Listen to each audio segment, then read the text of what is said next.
Delivered to the wrong door. I lived alone in a second-floor apartment outside of Columbus, Ohio. Nothing fancy. Beige carpet, thin walls, a balcony that faced the parking lot. The kind of place where you learn your neighbors by their footsteps and what time their microwave beeps. I worked from home doing customer support for a regional insurance company, so most days I barely left. That's important, because what happened didn't start with a scream or a shadow in the hallway. It started with a notification and a photo. 3:18 p.m., my phone buzzed. Your package has been delivered.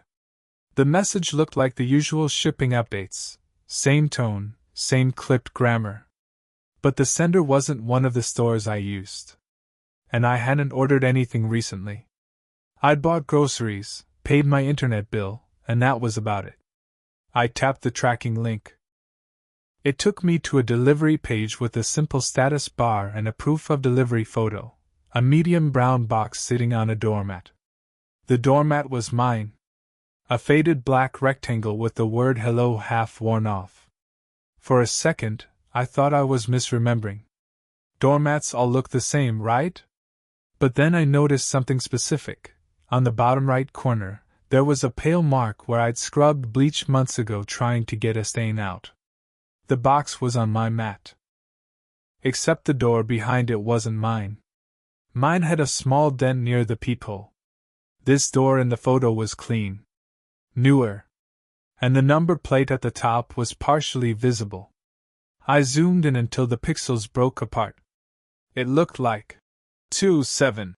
My apartment was 237. This looked like 217, or 297. I couldn't tell. I checked my email. No shipping confirmations. No order receipts. No. Thanks for your purchase. In my spam folder. Nothing. My first thought was simple, wrong number. Somebody typed the wrong phone number on their delivery info. It happens. But the photo bothered me. If it wasn't my door, how did they get my doormat in the frame? I got up from my desk and walked to my entryway. My mat was there. My dented door was there. No box. So the photo was taken somewhere else. Somewhere else that had my mat. That made no sense. I tried to laugh at myself. Maybe I'd left my mat out in the hall at some point. Maybe maintenance moved it.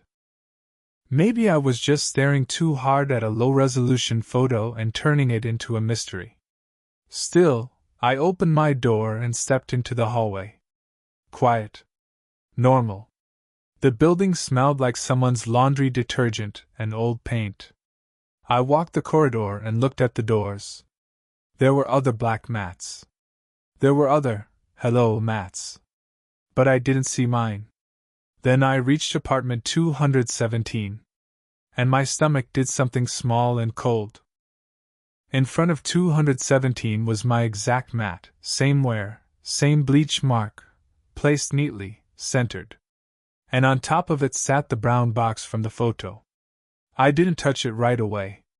I just stared, like it might move. A few feet away, the stairwell door clicked softly from the building settling. The sound made my shoulders jump. I looked down at the label. It had a standard shipping sticker, barcode, printed address, weight, service level. The name on it was mine. Not my last name, exactly. Close. It said, K. Marin. My name is Kara Marin. If you glance at that fast, it looks correct. If you're rushing, it looks correct. If you're reading it from a screen, you could convince yourself it's correct. The address line was worse. It listed the building number and street exactly right. It listed the city and zip code right. But the apartment number was printed as 217, not 237. And at the very bottom, in small text, there was a phone number. It wasn't mine. I stepped back and knocked on 217's door. No answer. I knocked again, harder. Nothing. No footsteps, no muffled voice. No TV sound. The box sat there like it had been waiting for me specifically. I picked it up because I didn't want it sitting in the hallway. That was the kind of thing you do without thinking when you live in an apartment complex. You move clutter, you keep the hallway clean, you don't invite attention. The box felt light. Like it was full of packing paper and one small item. I carried it back to my place, set it on my kitchen counter, and took a photo of the label. Then I did the thing people always do now. I searched the phone number printed on it. No results. I searched the return address. It was a generic distribution center in Indiana with a suite number. The company name was something vague, like Midwest Fulfillment. Again, no results that felt real. My brain wanted the easiest explanation: scam, mistake, autofill error. But the math still stuck in my head like a splinter. 4:02 p.m., I called the leasing office. It was after hours, so it went to voicemail. I didn't leave a message, because I didn't know what I would even say. "Hi, sorry, someone stole my doormat and used it in a delivery photo." I opened the box. Inside was a single item, a cheap pack of white nitrile gloves. Not even a brand name I recognized. Just plain gloves in a clear bag. Under that was a folded slip of paper, like a packing list. It said, "Order, 1x disposable gloves. Delivery type standard. Thank you for your order." And there was a QR code printed at the bottom with the words, "Track your delivery experience." No website. No customer service email. Just that QR code. I didn't scan it. I stared at it for a long time, though. Because gloves aren't the kind of thing you accidentally order for a stranger. Gloves are what you buy when you don't want to leave fingerprints. That's when my phone buzzed again. 4:11 p.m., a new message, same sender. "Delivery update. Your package requires confirmation. Reply yes to confirm receipt." I didn't reply. I set the box back on the counter and walked to my window. My apartment faced the parking lot, so from the second floor I could see most of the cars. I could see the mailboxes by the entrance. I could see the sidewalk that led around the building. Everything looked normal. But then I noticed a guy standing near the far end of the lot. He wasn't doing anything obvious. He was just there. Hands in his pockets. Hood up. Looking at his phone. That should mean nothing. People stand around in parking lots. They wait for rides. They smoke. They kill time. Except he was standing directly under one of the lot lights, like he wanted to be seen. And every few seconds he would look up, toward the building, then back down. I watched him for maybe 20 seconds. Then he looked up again and held the gaze a fraction longer. Right at my window. I stepped back fast enough my knee bumped the edge of the couch. My heart started doing the dumb thing it does when you feel watched, speeding up like it can outrun the feeling. I waited. I watched through the side of the blinds. The guy put his phone to his ear. He spoke for a moment. Then he started walking, slow, toward my building. I told myself not to panic. There were a dozen reasons someone might walk toward this building. Maybe he lived here. Maybe he was visiting. Maybe he was a delivery driver for a different company. But the timing was too neat. I grabbed my own phone and opened the delivery page again. The tracking status still said delivered. The photo still showed the box on my mat at the wrong door. Then, beneath the photo, a new line appeared. Recipient confirmation pending. My hands were sweating enough that the phone felt slick. I went to my front door and checked the deadbolt. Locked. Chain latch engaged. I stepped back and tried to calm my breathing. I didn't want to be the person who called the police because someone stood in a parking lot and looked at their window. I heard footsteps in the hallway. Slow. Heavy enough to be clear through the door. They stopped. Right outside my apartment.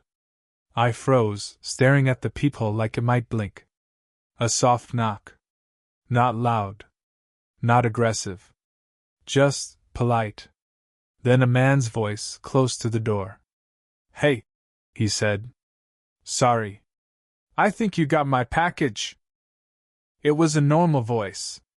Mid-30s, maybe. Slight nasal tone. Like someone who talks on the phone a lot. I didn't answer. He knocked again, slightly harder. "I'm with the delivery," he said, and that sentence hit wrong. People say I'm delivering. They say I'm the driver. They say it's the courier. They don't say I'm with the delivery. I dropped it at the wrong door. He continued. "It's my mistake. I just need to take a photo for my scanner. Can you open up?" The chain latch suddenly felt like a joke. I kept my voice as steady as I could. "What company?" I asked through the door. A pause. Just the delivery service," he said, like he couldn't name it fast enough. "It's tied to the tracking number. I have to close it out. If you can just hand it to me, I'll be gone." I moved to the peephole. The hallway outside was dim, lit by one ceiling fixture. Through the peephole, his face was warped and too close. He wore a dark hoodie and a reflective vest over it, one of those cheap neon vests you can buy online in packs of 5. No logo. No badge. No ID. He held a phone in one hand, angled down. I couldn't see the screen. I couldn't see any delivery bag. I couldn't see a scanner. "What's the name on it?" I asked. He smiled, and it didn't reach his eyes. "It should be yours," he said, like that answered everything. "Because it's your apartment." "That's not what I asked," I said. Another pause. "Tiny." "Kara," he said, and my stomach dropped. He said my first name like he'd practiced it.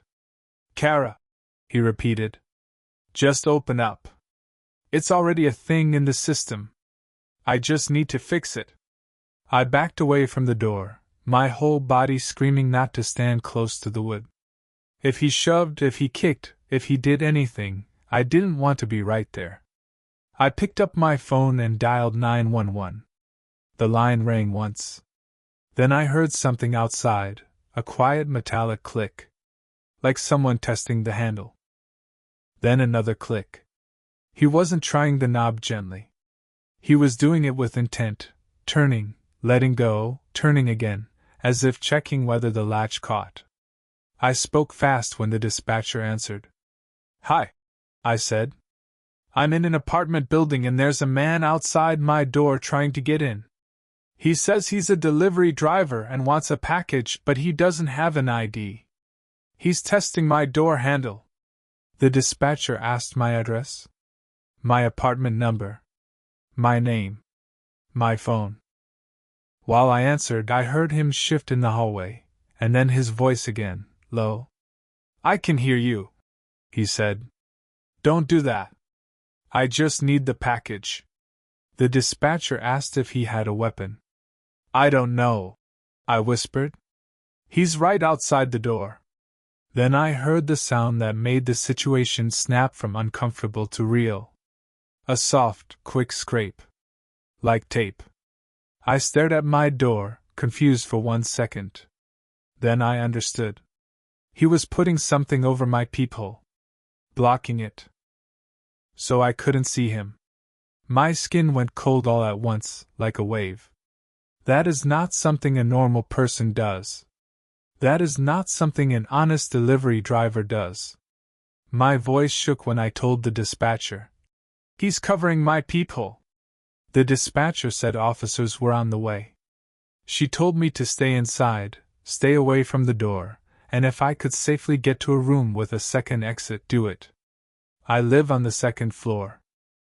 My only second exit was a balcony that dropped into a patch of decorative shrubs and hard ground. I backed into my bedroom and locked that door too, even though it was just a flimsy interior lock. My mind was running through a dozen dumb thoughts at once. What if he breaks in? What if he's already inside? What if there's another person in the hallway? Then my phone vibrated again. Another message from that same sender. 4:19 p.m. Confirmation required. Reply yes to avoid account issue. Account issue. Like I owed someone compliance. My hands were shaking too hard to type, so I didn't. I stayed on the line with the dispatcher, listening to the building sounds like they were a language. Footsteps. A creak. Silence. Then, from the hallway, a new sound. A long, slow exhale. And his voice again, not polite now. Flat. Kara, he said. Don't make this weird. He said it like he had the right to be annoyed. Like I was inconveniencing him. He knocked once, hard enough to rattle something on my wall. Then silence. I waited for the next knock. It didn't come. The dispatcher kept me talking, what he looked like, what he was wearing, how tall, any facial hair. I told her hoodie, reflective vest, maybe 5'10", average build. I didn't mention how his smile looked practiced, because that sounded dramatic. What mattered was the tape over my peephole. 4:27 p.m., I heard the distant sound of sirens. Faint at first, then closer. Not screaming down the street, but present. A moment later, heavy steps in the hallway, multiple people moving. A deep voice called out, "Police! Anyone inside apartment 237? I practically ran to the door, but stopped myself from yanking it open. I asked them to identify themselves again. They did. I kept the chain on, opened the door a crack, and saw 2 officers in the hallway. The tape was on my peephole. A strip of translucent packing tape, carefully applied. One officer peeled it off with gloved fingers and held it up like evidence, because it was. They asked where the man went. I told them I didn't know. After he stopped knocking, I'd been in the bedroom. They asked if I had a camera. I said no, just the building's hallway camera at the front entrance. The officers went down the corridor, checked stairwells, checked the exit doors, and came back 10 minutes later with nothing. "He's gone," one of them said. "Probably lives nearby," the other added. "Or he took off when he heard the siren." They took my statement. They asked about the package. When I showed them the box and the label, one officer raised his eyebrows at the name mismatch.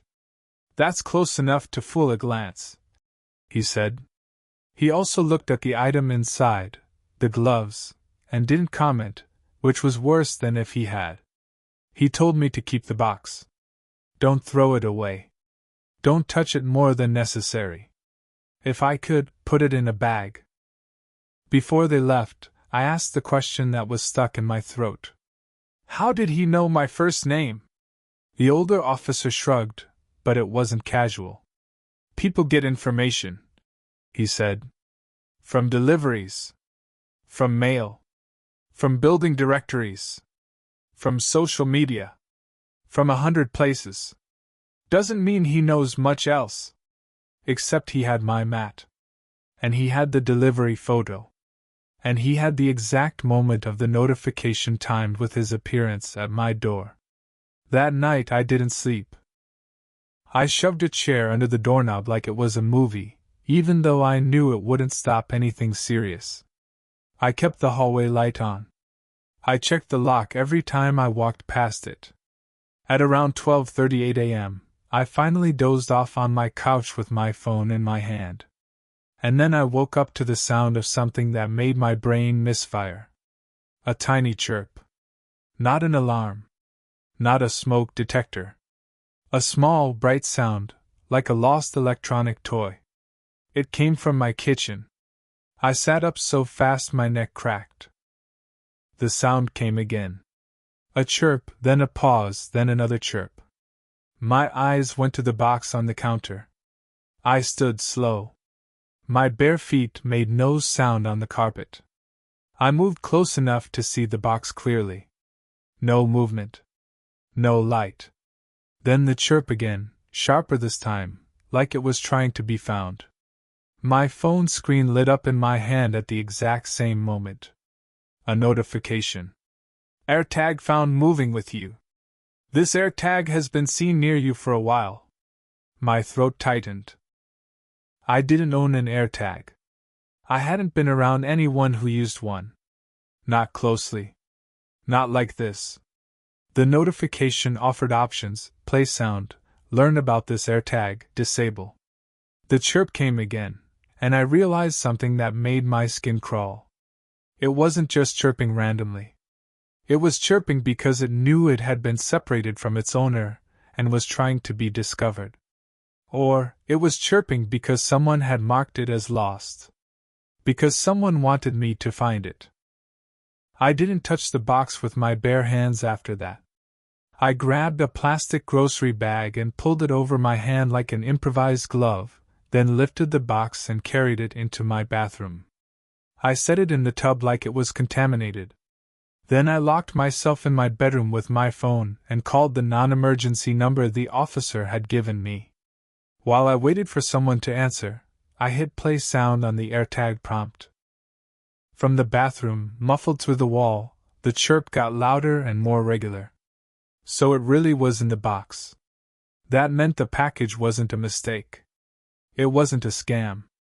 It was a tracking device delivered to my building under my name, close enough to pass, and placed on a doormat that someone had physically moved.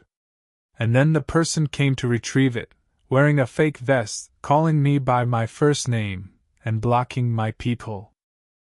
The dispatcher on the non-emergency line told me to call 911 again if I felt unsafe. She also told me not to try to disable the AirTag myself if I could avoid it, just keep it contained and let officers handle it. Contain it. Like it was a living thing. 1:14 a.m., officers came back. Different pair this time. They bagged the box. They documented the label.